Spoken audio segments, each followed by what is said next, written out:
Hi, welcome to the first week of diversity. I'm so excited that you're here and that we're going to get started in these really complex and important conversations and discussions. This week, I want to give you kind of an overview of what we're talking about and give you a chance to get your textbook, start looking through the table of contents, the glossary, those just beginning sections of the book so that you can become familiar with it in preparation for the quarter or the semester. And I also want you to just get an overview of what we're going to be talking about throughout this class. So I always like to start with quotes or put quotes somewhere in my lectures because I think they're so powerful. This one is one that I've always just deeply appreciated. To study the child without understanding the context is like studying the statue of a cat in order to understand its life. And it's Janet Gonzalez Mena who said that. And as I think about the ways that we take care of children sometimes without really thinking about who their families are or thinking about what culture they came from, and we'll talk about what culture really means, or at least get a beginning concept of that. And we don't actually get to know who they are. Sometimes we're making snap judgments, which really are stereotypes, based on appearance, based on perceived gender, based on many different things that we can analyze very, very quickly, visually, usually, sometimes auditorily if we hear somebody speaking. That's not much information to truly know who someone is. And I think we've all had experiences where we've discovered we were wrong after making a snap judgment about someone. And so let's take an open mind as we move into this class and think about what we may not know that we do not know. The purpose of this whole class, the purpose of having this class as a mandatory class at every community college in California in order for you to get a degree, is to really explore with ourselves and with children how we are all the same and we are all different, that both can be true. Both are really important and they have to be acknowledged in the classrooms with children. We can't pretend to be quote unquote colorblind and not see the diversity that's in front of us. That's very harmful to children who are seeing it. And we'll talk about why as we move through the class. Human differences are not the problem. Inequity of treatment is the problem. And some of that inequity of treatment goes back many generations for a very, very long time. That doesn't mean that we have to go into the depths of history beyond what children are developmentally ready for. It does mean that we as individuals, as adults, need to think about that, need to think about the history that we haven't learned. The children and us, we all have social identities. They are externally applied, usually from outside. They're imposed by our community, our culture. For example, race has changed many, many times in the past few centuries, and it has not always been applied with the same labels that it's being applied now. And so that is one of those socially constructed categories that's created. And it's been created to provide distinction between one group and another. And so racism is the practice of oppression of one group by another based on these categorical definitions that are societally imposed, artificially, externally imposed. And sometimes they're internally constructed. Our identity is something that we construct throughout our lifetime. Who am I? Who do I want to be in the world? Gender identity is one of those things that's internally constructed by the person because they know what gender they are. And so we really have to listen to children for the identity that they're constructing, the identity that they feel inside themselves, as well as how society is applying identity. We as teachers can recognize, support, and encourage children's diversity and the joyful discovery of same and different in ways that build children up and encourage them to build others up through their interactions with each other and materials. The goal of anti-bias education is that we are building everyone up. Children, people that are the same, people that are the different than we are, than our children are. We want to really build people up. It is a myth that we have to tear somebody down to make ourselves stronger. And so helping children understand that we can all build up together is a really critical part of our job as teachers. With introductions, you probably gathered from the video in week 0, I love children's books. One of my jobs is to help oversee the Margot Trombetta Rossbury Griner Children's Peace Education Library. And we'll be looking at that a little bit today, and then we'll be using that as a reference point and resource throughout the class. The library is a carefully curated set of books, and so we'll talk more about that. The 3 books I think of when I think about defining my own childhood and my own experiences, the first one would be I Like Old Clothes. My family did not have a lot of money. We often were living in neighborhoods where we were the poorest people within the neighborhood.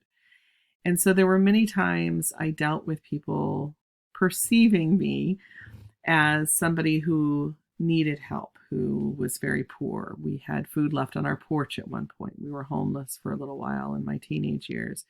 And most of my clothes were hand-me-downs. I remember when I first got brand new clothes that my mom didn't sew for me, and I was in middle school. And it was quite a thing to pick out brand new clothes.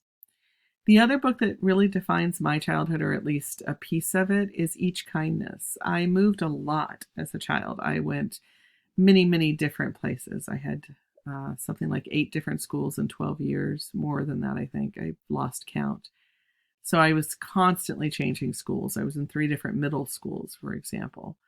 And so I was always the new kid. And Each Kindness talks about a new kid that comes to school, Maya, who is teased for being never new Maya. Maya who wants to be friends, and people ignore her, push her away. And then Maya leaves before they have a chance to understand what's happened.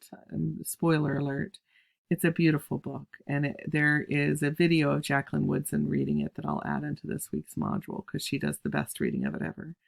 And it's really a chance to explore what is kindness, what is cruelty, and what is that bullying that happens without us realizing what we're doing is bullying when we're children. And children often don't realize that that's what's happening, that they're reacting to stereotypes in order to belong to one group. They're pushing away somebody from another group. And so that book really resonates with me from the first time I read it. The other one, Jacqueline Woodson, obviously is a favorite author of mine, is Our Gracie Aunt. I have 6 children between the ages of 15 and 25. They are quite old and amazing and doing really, really well in the world. I'm very impressed and proud of all of them. My 15 and 16-year-old came to me through the Child Protective System about 12 years ago. And they have had significant trauma.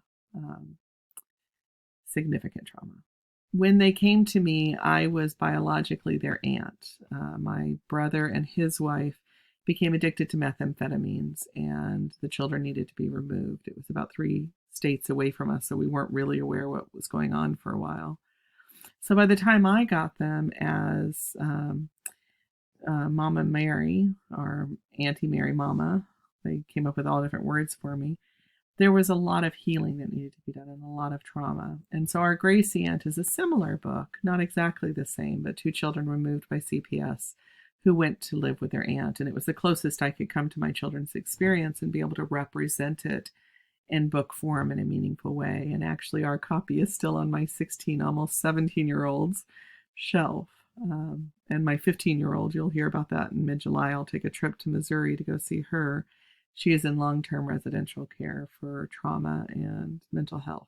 We're hoping she'll come home sometime in the next year. But that book speaks to our journey to heal trauma. And so one of the things we'll talk about in class is trauma-informed care. We'll talk about how biases and misinformation and the misrepresentation of children as somebody's property, for example, instead of individuals who have rights. All of that can lead to trauma. Trauma can come from within a family. It can come from a playground. It can come from stereotypes externally applied to a child. So we'll talk about all of that in class. I currently teach at Mission, Cabrillo, Foothill, and Gavilan colleges. As of July 15th, I think, you'll be my only class for the rest of summer. So we'll be able to knuckle down and just have one-on-one time, me and the group of you, for about 3 or 4 weeks.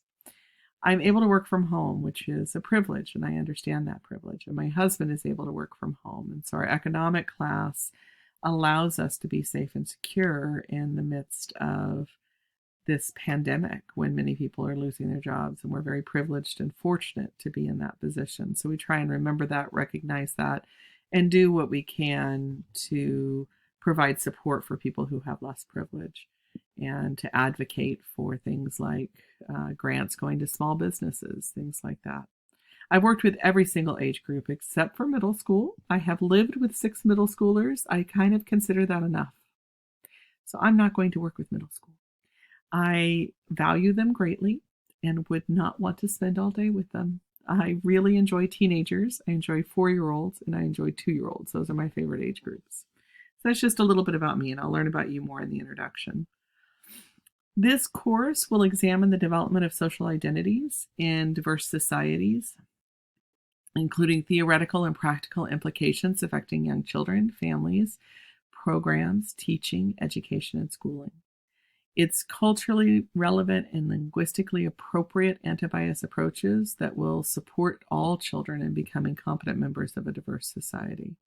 The course involves self-reflection, deep self-reflection. So I'm going to ask you to write about your own experiences. You will have many different layers that you'll be able to do that. And that reflection will help you develop your own understanding of your educational principles and integrating the anti-bias goals into a classroom. And it'll better inform your teaching practices and program development. The different ways that you can share in a reflective way is you can talk to me individually. You can send me a message on inbox. You can put things into your assignments, and I will be the only one who reads those. So you can share whatever you wish with me, and I promise to keep it confidential. We will also be sharing in discussions, which will be the entire class. You get to choose what you put in discussions. You do not have to share about your life anything that you're not ready to share. So if you're ready, please put it in discussions. If somebody has put something in discussions that's different than your own experience, that you have some emotional reaction to, please take a step back, pause, listen, and give credit to the person that they know their experience better than you do. It's also critical, one of the understandings we have going into this class is that we will operate from a place of confidentiality and respect for each other. Everything that's said in discussions and everything that's said in this class stays in this class. You do not talk to your girlfriend, boyfriend, best friend, mother, father, daughter, whoever. You don't talk to anybody about what happens in this class. If you have concerns about any conversations that are happening, you feel like something that's happened in discussion, maybe I haven't caught it yet, is disrespectful, or maybe I didn't read it the way you read it, please let me know. The job is to create a respectful climate for us to do this self-reflection, and that requires all of us to really be conscientious and aware. So there'll be a video this week in the first module about 10 keys to a better conversation. I ask that you watch that and really think about how to listen to understand the perspective of somebody else, which takes practice. And it's a practice that's really useful to have with families and children as a teacher. Our learning outcomes for this class, hopefully by the end of class, the goal is that you will be able to analyze the multifaceted nature of diversity and how stereotypes can influence development. We're going to look at development of identity in detail. We're going to assess children's development of understanding of diversity and the meaning of multicultural education. And we'll identify the goals of multicultural education and ways they can be incorporated in the classroom. And we're going to talk a little bit today about culture and what I mean by the word culture when I use that, because that came up in our conversation. So I wanted to address it in our PowerPoint this week, in our lecture. The course objectives. And I will be putting the objectives at the beginning of each week's welcome page so that you'll see what objectives we're specifically addressing that week. One is to identify and describe the research regarding the changing demographics in education. They're rapidly changing. There's some videos I'm hoping to make available to share with you on our modules about the history of education and how racism and classism and some of these other biases have been institutionally perpetuated through educational models. So if I can't get them digitally online, I'll find a way that you'll be able to watch parts of them through YouTube videos. We'll see how I can do that. We're going to synthesize and analyze the theories and research related to children's awareness of human diversity. We'll be watching some research that was done using dolls, similar to my beautiful dolls back here in the background.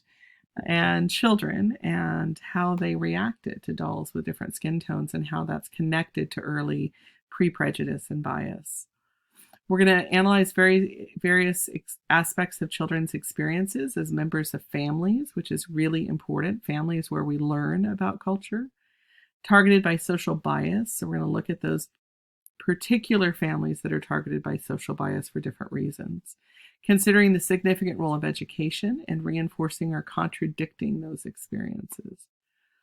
We're going to describe cultural influences on children's development with emphasis on research. We'll be looking at specific research all throughout class. We're going to critically assess the components of linguistically and culturally relevant, inclusive, age-appropriate anti-bias approaches in promoting optimum learning and development. We're going to outline the developmental sequence of second language acquisition, which is really important for us to understand why we want to make sure there's second language in a classroom, our home language in a classroom. We're going to analyze the theoretical basis for multicultural education and compare different types of multicultural education, identify and analyze the different approaches to multicultural education, and we're going to discuss the pedagogical rationale for a culturally responsive and anti-bias education. What's the reason we want to do that in education? We're going to evaluate the impact of personal experience and social identity on teaching effectiveness. So these objectives in this course outline have been defined by Foothill College and are always in the process of being redefined. So some of the terminology may be a little dated and we may be making changes to some of that at some point. If you have questions about any of the terminology in either of these, please let me know. There are 4 goals to anti-bias education. This is the new textbook, and I apologize, I called it the 3rd edition in my letter to you. It's because there was one that was written about 20 years ago, maybe 30 years ago now, that's red, and that was the initial anti-bias education, or I may be getting, it's been a long, it's anti-bias curriculum, ABC. And that one I always consider the 1st edition, but they changed the title between that one and what is considered the 1st edition, which is Anti-Bias Education for Young Children and Ourselves. That book was published about 10 years ago, and especially with gender, but not just with gender, with immigration, with language. There's a lot of things that the authors got wrong in that edition. They didn't know they were wrong. They did the best they could at the time. And this is the way Julie Edwards, who's one of the authors and a friend of mine, talks about it. She says, we got it wrong. We got gender completely wrong. We didn't know we were wrong, but now we do. And so it was time to rewrite the book. And not just for gender, but in lots of different ways. So one of the things they've done is they've redefined the 4 goals of anti-bias education. You probably have seen the older goals posted. These are the new goals. So the first one is identity. Teachers will nurture each child's construction of knowledgeable and confident personal and social interactions. Children will demonstrate self-awareness, confidence, family pride, and positive social identities. Notice how the goals are broken up both in what teachers will do and what children will do. So as administrators, we can look at what teachers will do and say, this is what we want to see teachers doing. As teachers, we can say, this is what I'm doing. We can look at children and say, is what I'm doing helping them achieve this goal, this objective? So we can nurture children's construction of their knowledge and their confident personal self-identity and their social interactions with others. And then we can watch them and say, do they show confidence? Do they show self-awareness? Do they show family pride? Are they positive about their social identity? So these goals were written so that we really can measure and observe whether or not it's being done in a classroom. So let's move on to goal 2, which is diversity. Teachers will promote each child's comfortable, empathic interaction with people from diverse backgrounds. The goal is that when somebody sees diversity, they're excited to meet a new person. That's the simple way of putting that goal. Children will express comfort and joy. I love that word, joy, with human diversity. Use accurate language for human differences, which means we have to understand what language the person we're talking to wants to have used. There's a lot of discussion about which is the correct language to use. And there's a wonderful talk we are going to look at later when we start looking at special needs and disabilities, why those two terms might be used in different communities. And we'll talk about what communities prefer us to use. And it's a great video and really was an eye-opener for me and an opportunity to think about how language is about the person hearing it as much as it is, even more so than it is about the person saying it. So whether we refer to somebody as Black or African American, we need to know what that person we're talking to, if that's how they identify, what words they would use. And again, we'll get into more of this with each and every group that we go through of identity categories. Children will express comfort and joy with human diversity, use accurate language for human differences, from deep, caring connections across all dimensions of human diversity. One thing about diversity is that it's not just about skin tone. It's not just about the languages we speak. It's much, much, much deeper than that. And the societal biases and impediments to properly having equality cross many, many different identity categories. So we're going to look at as many of those as we can in different ways. And they change. As soon as we figure out what's happening in some categories or we address them, we may have new biases crop up. For example, in the turn of the century, the Italians and the Irish were the ones who were immigrating in a quite heavy fashion. And so some of the institutional pieces that were oppressive to immigrants were being applied to them. That changed because they could blend into society and become quote unquote white. And so there, we'll talk about some of that. We'll talk about some of the history of bias and how it's morphed over the years and how in some groups it hasn't. So we'll look at that. The third is justice. And I think these last two are so critical right now. I'm very excited to be teaching this class in 2020. 2020 has been a very fill in the blank year. I'm not even sure what word belongs there. It's been an interesting, very interesting year, but it's also a year where we have incredible opportunity. And I really want to make sure that as we're working in these classes, we're thinking about what we're doing with children in their classrooms to take advantage of the opportunity we have right now. Justice means that teachers will foster each child's capacity to critically identify bias and will nurture each child's empathy for the hurt bias causes. Which means we talk about it. We talk about it. And we'll talk about books that help us have that conversation with children. We'll talk about how to pick up on moments in the classroom where we need to have that conversation. I'm hoping to have an interview with a teacher who went through this in a classroom when a child came into the room and she had to really address a bias that was happening with the children and it was coming up in the play. And hopefully we'll get her on Zoom and get a chance to talk to her. For children, we want to see them increasingly recognize unfairness and understand that unfairness hurts. You know, the one we used to go to back in the 80s all the time as an example is boys would say girls can't climb because they're girls, boys climb. Well, girls can climb. I used to climb trees. My mom told me I was a billy goat. So that's a stereotype, that's a bias. And it hurt to be told I couldn't climb or that I shouldn't climb because I was a girl.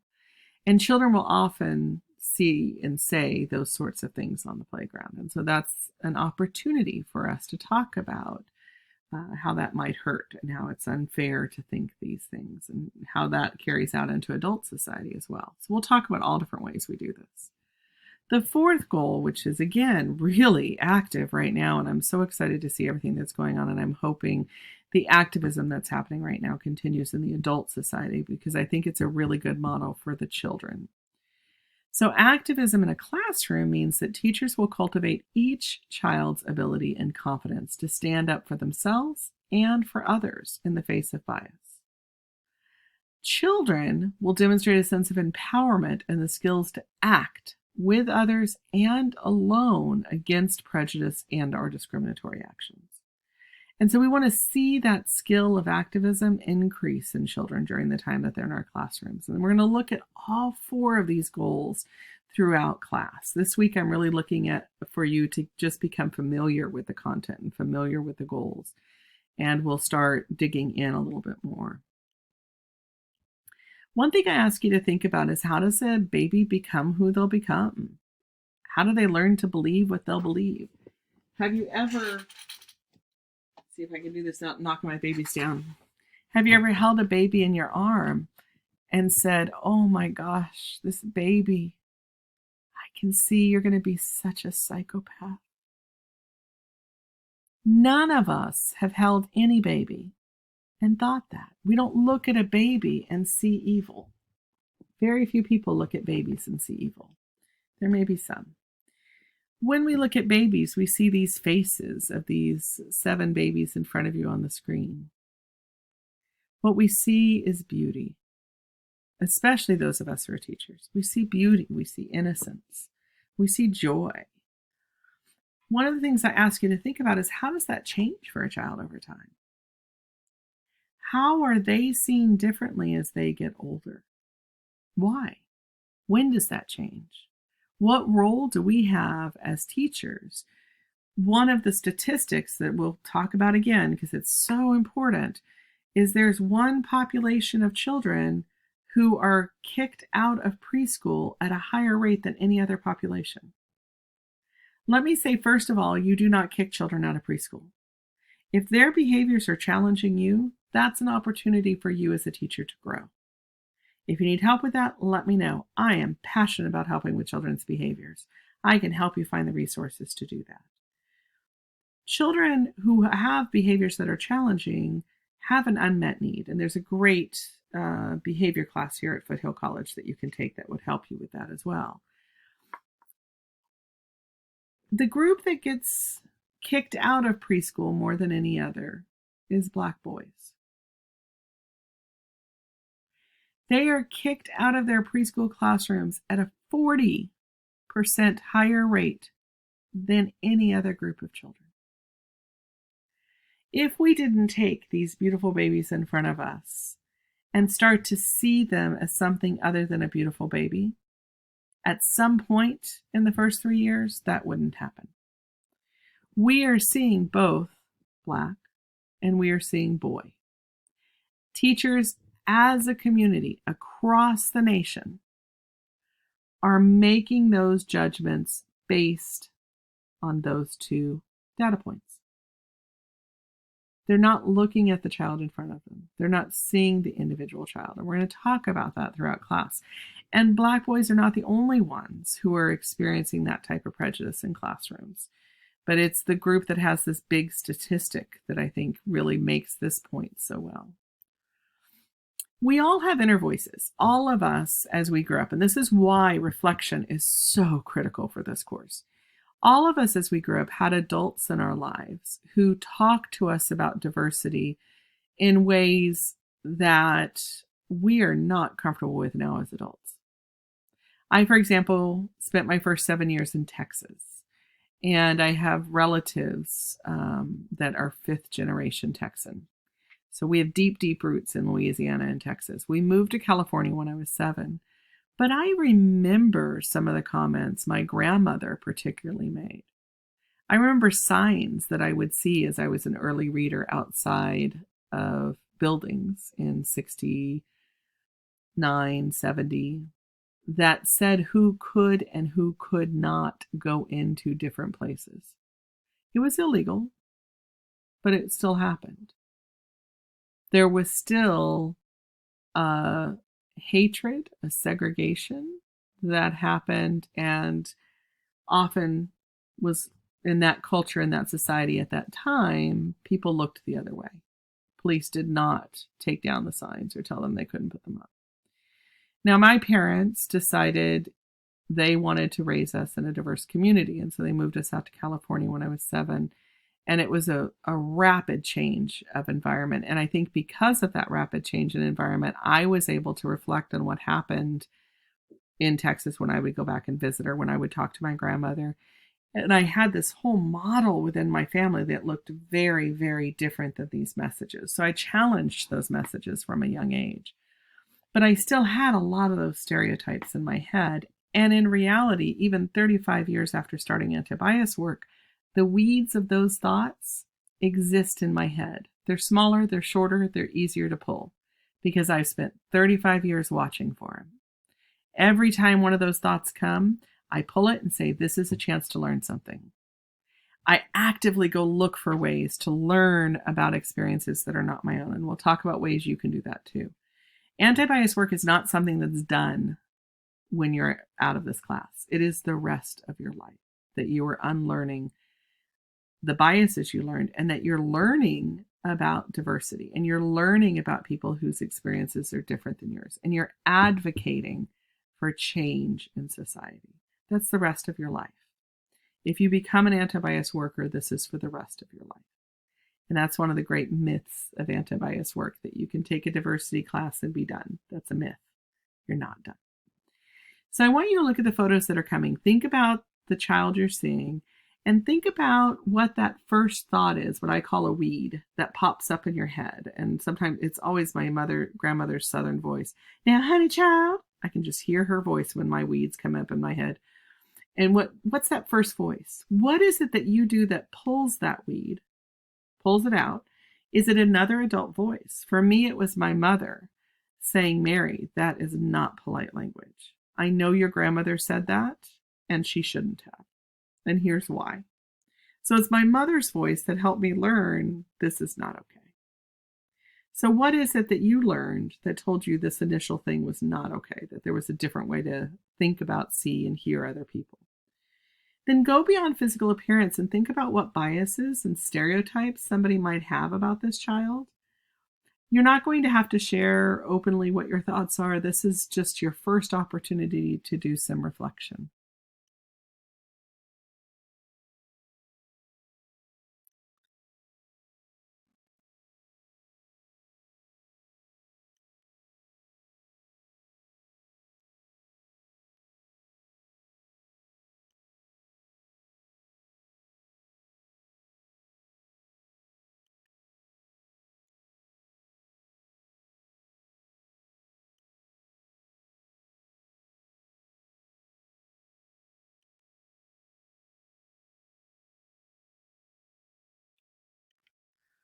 All of those are children I've known, or one of them is actually a stock image, but she looks exactly like my daughter's best friend in middle school. So these are people that I've known, and I've had the opportunity to go from first impressions to forming relationships and knowing more about who they were. Think in your own head about, what did you edit out? We have something called cognitive bias that all of us have. As human beings, we have it. Cognitive bias serves certain purposes. One of them is to keep us deeply connected to what's often thought of as our group or our family, our culture, to keep us connected to that group that we belong. If we have an idea that's different than our group, we might not belong anymore. So we'll look at some of what cognitive bias and how the brain does that. And we'll look at how our neurons protect us from hearing information that's different than what our group has told us. And so we'll look at some of that brain neural connection stuff. And so we can think about how we do that with children and how we can undo some of that. Can you think about how those voices were planted in your own head? That's one of the goals of this quarter semester, is to really think about that through, what that goal was in your head. And think about how you edit them out. They may be a voice, like for me, it was my mother. It could be another voice that helped me edit some of those voices out was an introduction to feminism class I took at UC Santa Cruz 35 years ago. So what were the voices that helped you edit what you were thinking? Where are the places you may still need to do some work? Where are you still working on doing some of that editing? Identity formation begins in infancy as children are observing, categorizing, and noticing what's similar and what's different in those who are caring and are interacting with them. Infants start the very first categorization by Piaget. This is a Piaget theory. They start sorting into schema of what's familiar and what's unfamiliar. That's the very first schema children form. I know this voice. I know this sound, this taste. I don't know that one. That's the very first schema that's formed. By the age of 9 months, babies are showing signs of pre-prejudice. I'll say that again. By the age of 9 months, babies are showing pre-prejudice. They're able to recognize, this is what I have relationship familiarity with, and this is what I don't. And so they'll show signs of fear, apprehension, based on what they have not had experience with, and what they have seen the caring adults in their family and community react to with fear. So if a baby sees the caregivers they have react with fear to something or someone that looks like this, they will adopt that fear. So one way to think about this is if the parent's afraid of dogs, the child will be afraid of dogs.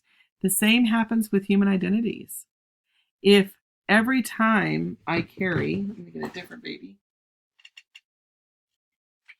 Sorry, my babies don't have clothes today. But every time I carry my baby, I do two things. When I see somebody, I either turn out and go, "Hi, how are you?" My baby feels this comfort that I feel with whoever it is we're talking to. They see it in my body language. They hear it in my tone of voice. Maybe I'm holding the baby towards the other person, right? But if I'm talking to somebody who came up to talk to me and I go, "Oh, hi. Yeah, no, thank you. Thank you." My body language is very different. I'm pulling my baby in. All of this physicality is telling them this person, this sound, this face, this visual experience is not safe. I can keep you safe. This is not safe. And so very early on, children are learning in a very physiological way bias. They're learning prejudice before they have words for it. We did too. And that's where this reflective work is so important. We may not remember how some of the information got planted. I want you to close your eyes. There's going to be a video. I think what I'll do is put that video in there. It's a video I've done for this class once before, and it's a separate exercise. But when you do the exercise, I want you to really listen to yourself and be honest. It'll be very helpful for you if you can do that, and a great way for you to start reflecting on what you think and what you know and how you learned that. And that'll be our very first reading reflection this week. So that'll be a separate video in this week's module. And we'll talk about what did you see. Again, you won't have to share anything that you're not comfortable sharing. And I will guide you through that, like I said, in another video. NAYC has a code of ethical conduct. This is the code that's supposed to guide all of us as professionals. This one principle in section 1 is the most important principle in the whole document. And I really want to listen to it and think about it all throughout this class. Above all, we shall not harm children. We shall not participate in practices that are emotionally damaging. Isolating children from parents for days at a time would be emotionally damaging. Constantly reacting to a child as if they are just a nuisance and a behavior problem, emotionally damaging. Speaking a language the child can't understand, emotionally damaging. All of those are emotionally damaging. Are physically harmful. We shall not participate in practices that are disrespectful. Being rude to a child's family is disrespectful. Isolating a child's family from the classroom or isolating a child from their family by insisting that they acculturate to our culture and leave their family culture behind is disrespectful. It's degrading, and it's very dangerous and exploitative. We shall not participate in practices that intimidate children. When we use power over with children, it's very intimidating. So we'll talk about power over, power with, and power for, and how those different uses of power operate for us as teachers. As teachers, we have a tremendous amount of power in children's and families' lives. How we use that, how we become aware of it, so that we can use it with and for instead of over, is critical. It's really critical. And then this principle takes precedence over all others in the code. I often do trainings with this principle, and I'll find a photo or something to put on there, and then we frame it, and teachers will sign it as a commitment in that program that they will remember this. And that lives in their staff break room or their lobby or their hallway. I think this quote and this picture speaks to this principle more than any I've ever found. We should not be asking who this child belongs to, but who belongs to this child. As teachers, what I ask more than anything is that each and every one of you as teachers belong to every child who comes into your program. Belong to this child, belong to this family. So how did we learn to fear, to love, to hate? There's a music video in the module that you can listen to. Be careful, children will listen. I ask that you really listen to this song and look at the images that are playing in the background. This is a really important message to us as adults. So listen to the song, watch the images, and then there'll be an opportunity to respond to that in discussions. This is a video that I actually want to watch here as part of the lecture video. Let's see if I can make this happen here.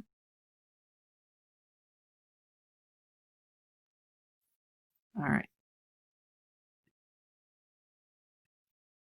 We're going to skip that ad.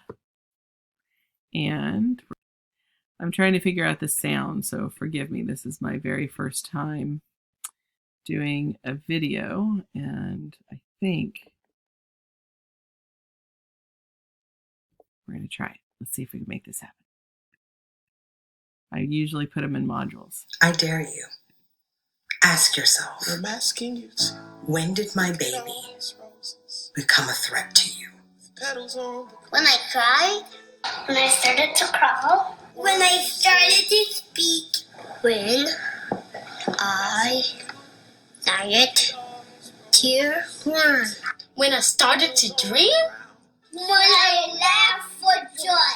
When I played with my toy gun. When I learned to read. When my jeans were too baggy. When I wore a hoodie. When I drove a car. When I left the library late from studying. When I protect my family. When you need jail cells filled. When I'm less than perfect. When I went for a run. When I went to the store. When I fought for your country. When I held my arms and my hands high. When I finally earned my degree. When I loved with my heart and soul. When I sat enjoying my coffee. When I go for a job interview.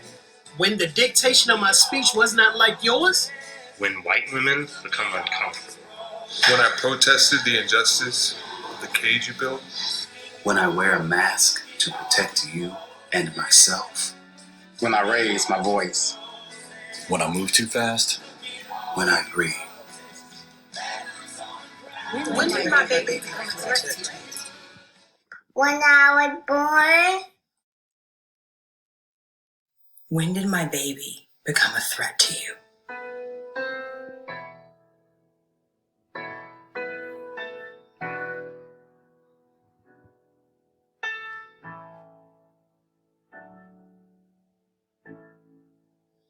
Lift every voice and sing till earth and heaven ring.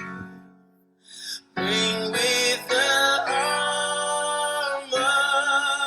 harmonies of liberty.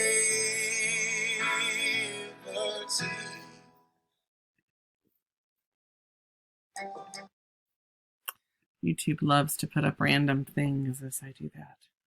It's an interesting ad to start that video with. I want you to ask yourself as we move through this class, and Black Lives Matter is so prevalent right now that this was just a wonderful resource that came across my desk. But there is that same question we can ask ourselves about so many different identity categories. When did these boys, men, become scary? When did society start to fear them? I think this video really touches on that and asks that question. That's part of that reflection. Silence has a powerful voice, especially when it excludes people most important to children. When we don't talk about diversity, many children's families are being ignored. We're being silent about what they're seeing in society. They're seeing the news. They're seeing what we're seeing. They're hearing the stories. When we're silent about prejudice and bias, and we say things like, I'm colorblind, we're ignoring what they see. Colorblind is a phrase that says, I don't see the racism. I don't see the prejudice. I don't see the hatred. If 40% of Black boys are being kicked out of preschool, 40% more than any other category, the racism's there. And I can guarantee you most of those teachers said, I didn't see color. I just saw the child. Those children are seeing the racism. So if we're not seeing it and we're not talking about it, we're telling the children, A, that it's too scary to talk about. B, that it's okay. Silence gives approval. Silence is one of the worst things we can do for children. It excludes the people most important to children, who are their families. So we want to make sure we're thinking about why we're silent. Another example that came up often in classes and also came up in my own life is sometimes children will look at somebody in a store and say, oh, mommy, they're having a baby. When's the baby coming? And the person, and this has happened to me, and I turned around and said, oh, sweetie, you're noticing people come in all different shapes and sizes. I'm not having a baby, but I do have a larger body. Now, sometimes when that would happen, some people would look at their child and go, shh, oh, that's not polite. That silence taught children that body size was something shameful, something not to talk about. The same happens with race, with gender identity, with sexual orientation, with all these different categories, religion, that we'll be talking about all throughout class. One of the things we talk about in class, and we've started conversations about it, you saw my video on the things that shouldn't be forgotten, or remembering what shouldn't be forgotten. And I have a slideshow in this week's module that goes through all of the books that are there with information, ISBN numbers, authors, so you can find every single book that was on that bulletin board. Excuse me. In children's books in 2012, of the children's books that were written with human beings in them, so not the ones with animals, 93% of them were white children. That meant that children who are white could go into a preschool classroom, could go into a library, could go into an environment and see themselves. They could see themselves reflected in the literature. The rest of these identity categories that they used for this study couldn't, or rarely could. It didn't exist in their libraries. Often in a library, we'll look and see 10, 20 books for children, and maybe one of them has diversity in it, and 9 of them are white. That also gives a message to children of the value that they have in the world. Now, when we got to 2015, they did a similar study, and they put animals in there. So notice the animals got to be added in with the human beings, which I find very fascinating. Only 73.3% were white, but 12.5% were animals, trucks, and other things. So our numbers went up a little bit. You know, for example, African American went from 3% to 7.6%. So there's a little bit of improvement there. Yeah, a little bit. So this is 2015. Now moving to 2018, animals more than doubled their representation in books. I have a theory that when we're afraid to talk about something, we put animals in. When it's a topic we're kind of concerned about, we put animals in. If we're not sure how to put diversity in the books, we put animals in. Animals do not represent human beings, and children know that. They want to see the diversity of the real world. And it's not that books like, what's the Spot one? There's a whole bunch of the animals. It's not that those aren't, you know, if you give a cat a moose a muffin, if you give a cat a cupcake, whatever those are cute, they're adorable, and they have a place. But they're not where children learn about their identity. And children's books is such a great opportunity to learn about their identity. This doesn't mean that books with children who are white are not useful to have, that they're not really delightful and wonderful. This particular book, Say It, by Charlotte Zolotow and Charlotte Vogt, is gorgeous. And it's a wonderful book about a child and a mommy saying, I love you, and the child getting the mommy to say it. It's a beautiful book, and that may have a place in your library. But if all 10 of your books are like that are on the shelf for children, that's where we have a problem. And it does mean that we have to work harder to find the books that are different. We're going to look at that. We're going to look at how to find books. And we'll get into that in more detail in a future week. Privilege is an invisible set of unearned benefits conferred through as a result of race, age, class, ethnicity, religion, ability, sex, or gender identity, or immigration status, and more.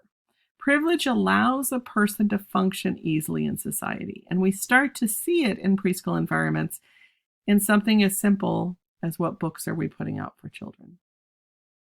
And so privilege is being able to turn around and see your identity everywhere. That's privilege for a preschooler. Brené Brown has this wonderful book, Braving the Wilderness. I encourage you to check it out if you haven't and possibly read it. It's a great book. Participants in Brené Brown's study reported feelings of being surrounded by an us versus them culture. That created feelings of spiritual disconnection. Brown says she dug deeper into what the participants meant and discovered that they described it as a diminishing sense of shared humanity.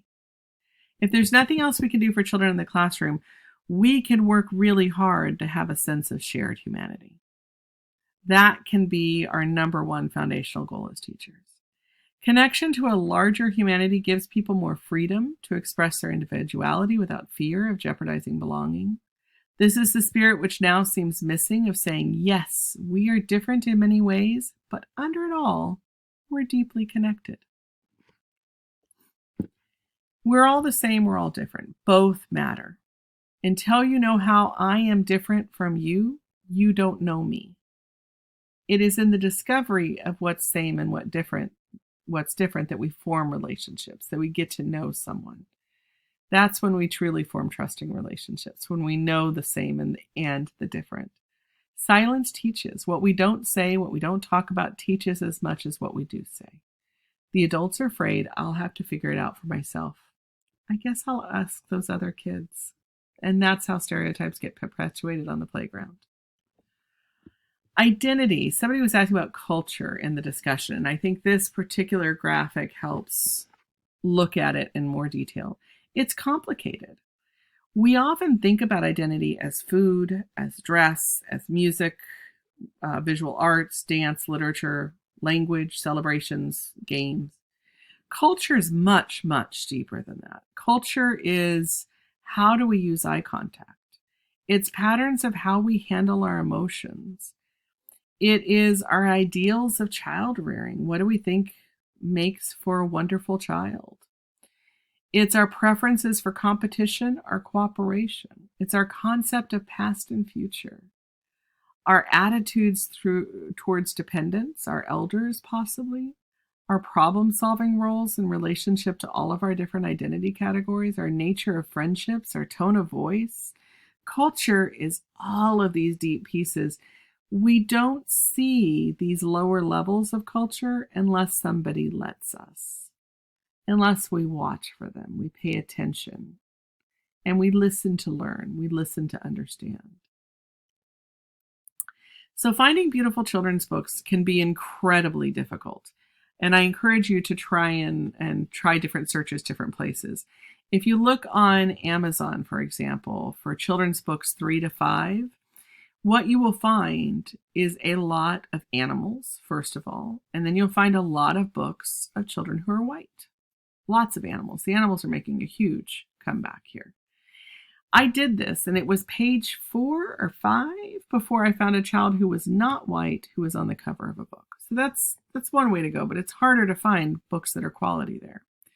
There's a website, Mighty Girls, and Mighty Girls has a whole bunch of different books raising up the female gender and supporting children in feeling strong if they identify as a girl and giving strong images of girls to classrooms and to children in a variety of different ways. And so they have some wonderful books here. Amazing Grace is one of my all-time favorites, and that's recently been redone. And we'll look at some of these that are in our library as well.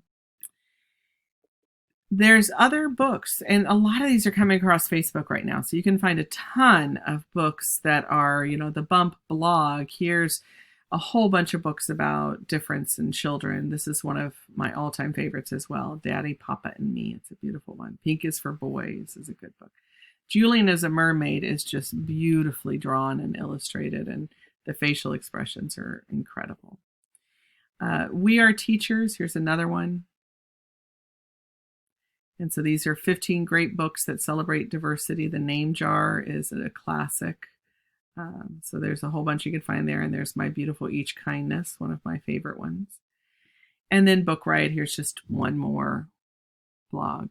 Now, if you're trying to find really good books, you can go through each and every one of these, and you probably will find books that I don't know about. So please tell me if you find a wonderful book that you think I may not know about.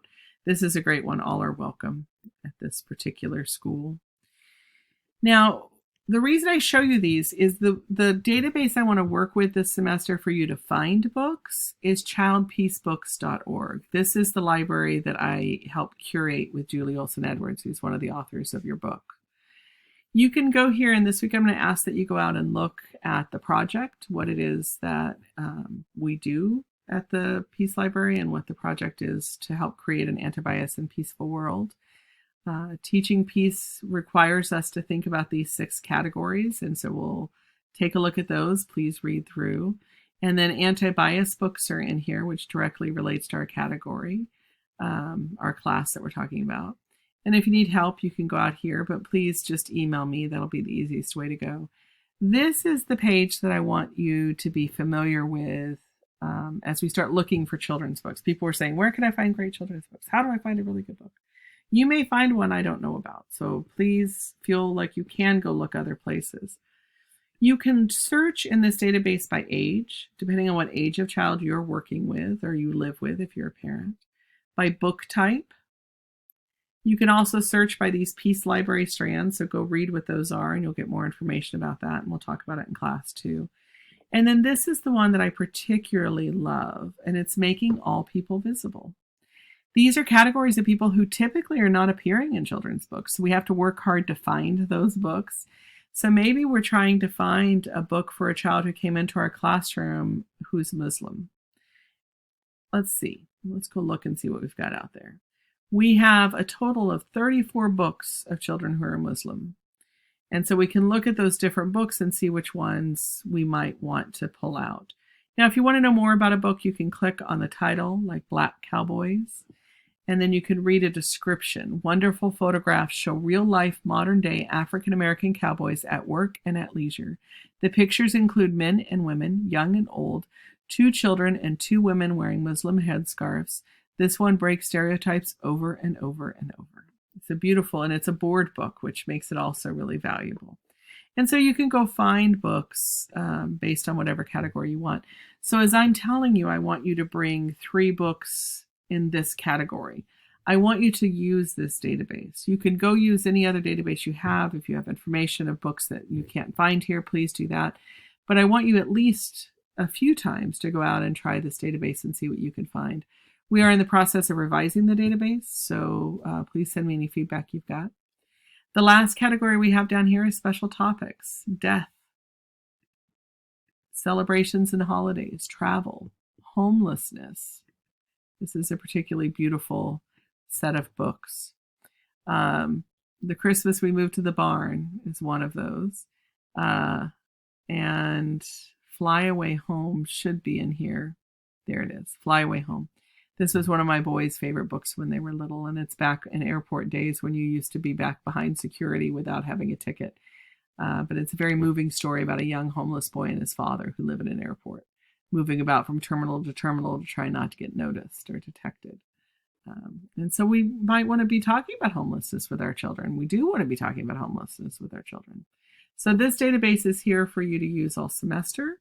If you have questions or are looking for a specific type of book, let me know. I know a lot of the books that are out here. We have a Facebook page for the library. You can join that page and follow us and like us, and you'll see videos that are out there. If you want more introduction to what the library is, there is a video here that I can't pull down yet to put into Canvas, but you can watch it on Facebook. And it's a presentation I did for a group in India on finding literature for children that reflected their identities and was an anti-bias set of books. So of course I used our library, and it's not going to load now because I was trying really hard to get it to do that. There it is. So this is the Facebook page, the Margot Trombetta Children's Peace and Anti-Bias Library at Cabrillo College. You'll see that link in the PowerPoint. And then here's the video about the library and the books and finding a good book for children and how to do that. And then we share videos here of other people reading books to children. We share books that we think are particularly wonderful for children. And the other thing I wanted to show you is there's a wonderful YouTube video series that we have. Right now, most of them are me. I'm trying to get other people to read. And these are books from the library. So if there's books you want me to read from the library, please let me know and I can do that, or I can find somebody to do it. Or if you want to read one and share, we're going to talk about definitely in this class how to read a book. So some of the books are starting to show up there, and I have on the Facebook page some of the videos I'm finding of stars reading books. And so we're getting some beautiful readings, like I mentioned, of Jacqueline Woodson. So those are a few resources for you. In finding books for children, let's think about what children need right now. We have a lot of essential workers who are working nights and days, and children are at home. They're not at childcare.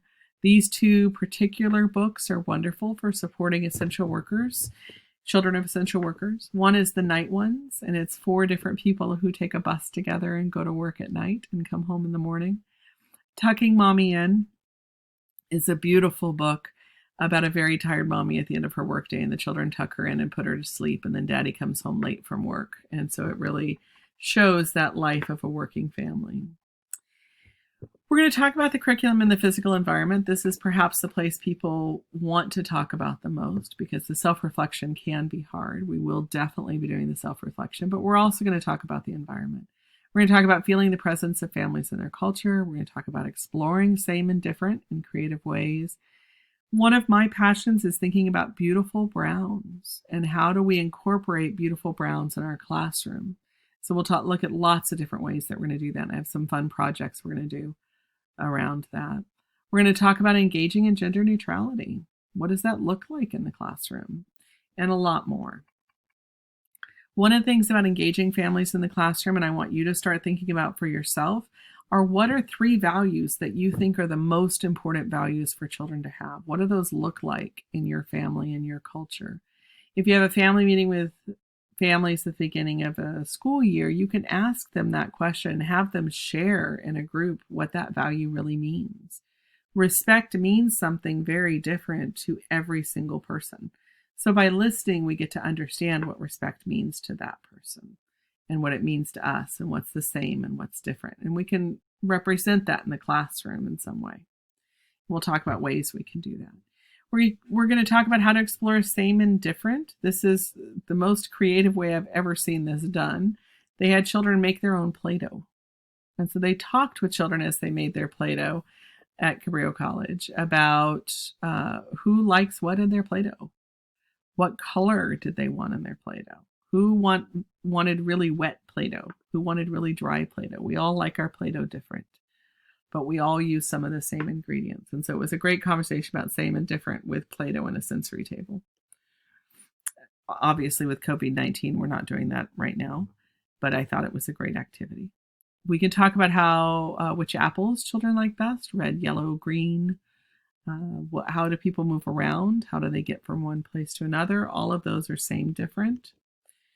We'll talk a lot about beautiful browns at different points in the semester. I think that this is one of the places I'm the most passionate about because I think we are missing opportunities to really use language to talk about how beautiful brown is and to embed lots of different tones of brown all throughout our classrooms, not just in our art area. We're going to look at ways we can bring in found objects like boxes and beautiful things for holding toys and materials in the classrooms that really bring a rich brown presence into the room. Of course, we'll talk about the art area, and we'll talk about how to mix skin tone paint. We'll talk about experiences children at all different ages have had with that. We'll talk about the importance of having flesh-colored crayons that are a variety of different flesh tones, flesh paper, flesh raffia, flesh-colored pipe cleaners that have many, many, many different tones of brown. And so how we can do that in different areas. We're going to talk about ways to represent real children in the classroom, how we can display our diversity by representing each and every child that's in the room and giving them an opportunity to have a real presence in the classroom. There's many different ways this can happen. We'll talk about some identity projects that teachers have done with photographs, with wooden spoons. One child decided he was a dinosaur. That's why you see the green one back there. We'll talk about photographs in the classroom and how they can be used to represent children's families and their experiences in authentic ways. We'll talk about different projects teachers have done, like the one on the left here, where they get postcards from families outside of the child's home, maybe in India, maybe in Arkansas, and then they read them at group time with the children. This is another wonderful children's book. This is one of my favorite children's books for a preschool because they got preschool right. It is every preschool classroom I've ever worked in has had a pizza soup party like this. The book is I'm Jay, Let's Play. And nowhere in this book do they give any pronouns to any of the children. So they don't tell you how these children identify with their gender. And so it's very gender neutral. But it's also just a beautiful story of a preschool classroom, including knocking the blocks down right before cleanup. So if you're a preschool teacher, this is one you would love, and toddlers love it too. We're going to talk about engaging in gender neutrality. We're going to talk about why little boys, or children who identify as boys, might want to play with a baby doll. What might they learn from being a caring, loving child with a doll that helps them become a caring parent?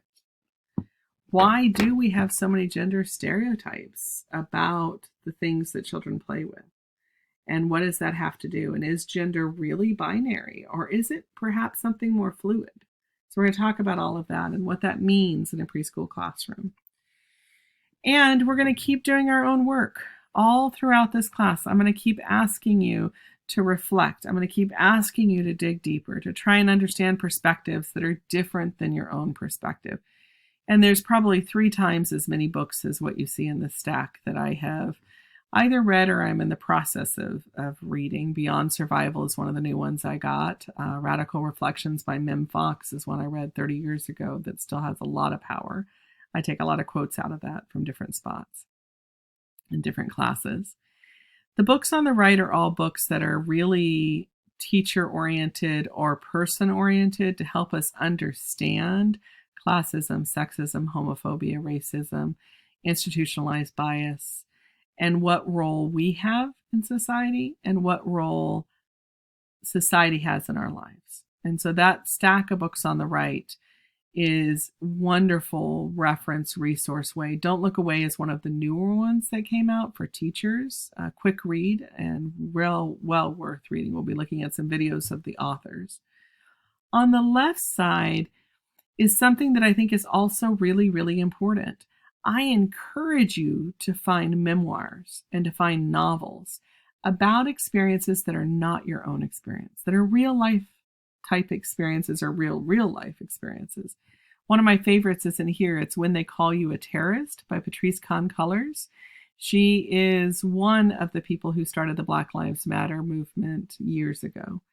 And there's a scene in that book that will always be very, very present in my mind. And it's when she was about 9 years old, standing in a back alley, and she was behind a gate in the backyard of their apartment building. And her brother and some other 12-year-old boys were just goofing off in the alley like 12-year-old boys do, like every 12-year-old boy has done in our neighborhood at different times. And a police car rolled up and threw the boys against a brick wall and wanted to know what they were doing. And at 9 years old, she's behind the gate watching this happen. and describing in the book in exquisite detail what it was like to understand why her brother being Black changed the way society saw him. And that carries throughout the book. Some other ones I'd recommend are any of the ones here. The First Part Last is one that students often fall in love with in classes that I have. He's a single dad, 19 years old, raising his baby Feather by himself. He's living with his mom, but he's the primary parent. And she said, you're going to keep the baby, you're going to take care of the baby. And so it really is him and this baby. And it's a beautiful story of the two of them. Refugees is a whole bunch of short stories about Vietnam immigrants coming and different stories of their experiences. A Long Way Home is a true story of an orphan in India who was lost and then adopted in Australia and raised by an Australian family. When the Moon is Low is one of the most profound novels that I've read in a long time. Anything Nadia Hashimi writes, read. It's amazing. This one's about Afghani refugees, a woman and her 3 children escaping through Greece and Turkey and trying to get to Britain and the struggles that they have. Anyway, you can see the titles there. I could, any of them, all of them, and I have more. So if you're looking for a good novel, let me know, or a good memoir. You can find quite a bit. If you don't want to read a hard copy book, maybe I'm older, I like to have a book in front of me. But you can also find them on Audible, and you can listen to an audiobook. I will send you one for free. If you message me and say, Mary, pick a book for me to listen to this quarter, I will send you one. We can even talk about which one. I have all of these on Audible, and I'm happy to share with students. Listening and hearing an experience different than your own gives you an opportunity to get inside of the mind and the culture of an individual and understand what that individual is experiencing within their own culture. Again, 3 people within their own ethnic group or racial group or gender group will have different experiences of what that culture is, but it gives you a window. And that's why the more memoirs I can read, the better. The better I understand experiences that aren't my own. So I just can't say enough about picking up a good book or listening to a good book. So what I want to know about you in your introduction post is, what are you curious about? What do you want to learn about this during this class? And what are you bringing to share? This is an opportunity for us to learn from each other, and I'm really excited. This lecture video went a little longer than I expected it to, so I'm going to end it here, and I'll talk to you in discussions. Looking forward to meeting all of you.